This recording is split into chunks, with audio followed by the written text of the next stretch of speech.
I think I can explain food addiction and sugar addiction because that's really what we're speaking of is a high fructose corn syrup addiction, okay? But there is addictions to other food. And you'll hear hints of this when people come in, oh, I'm under stress, which is why I'm eating the cakes, the cookies.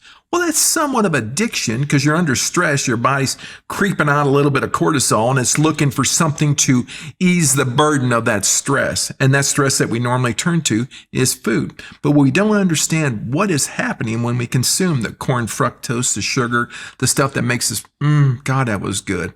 That is called a dopamine release. We are releasing a low level of dopamine in our brain and prefrontal cortex that says, oh God, I finally got some relief with that dopamine surge.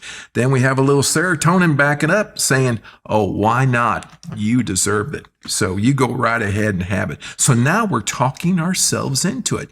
Here lies the danger of it. And this is where addiction comes in. And it doesn't matter whether we're talking about addiction to high fructose corn syrup, methamphetamines, hydrocodone, Oxycontin, because it all follows the same pathway, is that it takes more to make the addiction, to get the release. So it always starts out as one sugary drink, sweet tea, high fructose corn syrup. It does not matter which beverage you choose, but it is starting out as one. Then one becomes two. Why did it have to become two? Because you needed more sugar to get the little and you're still feeling it at that level. But that goes on for a couple of weeks, maybe a month, maybe 2 months. Now we got to go up to 3 to get the same feeling.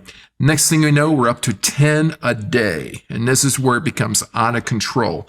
And then to get you to stop, you actually go through withdrawal because all of a sudden you've taken this away. Where's my dopamine? Where's my serotonin? I am not getting the rush that I deserve. All right, so we work through it. We get off it. And then all of a sudden, maybe a couple years later, well, I'm just going to try that drink one more time. And we take a drink of it and it's like, Jesus, this thing is so incredibly sweet. Yeah, but you were drinking 10 of them a day. How did you do that?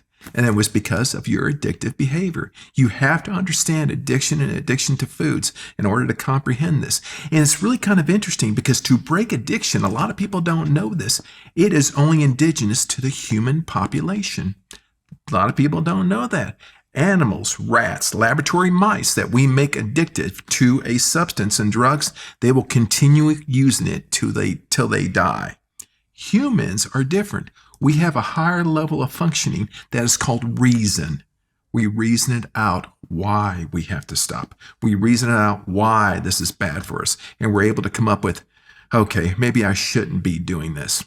But if you're not a human and a primate, a chimpanzee, a snake, a dog, a mouse, you will feed that addiction till it kills you.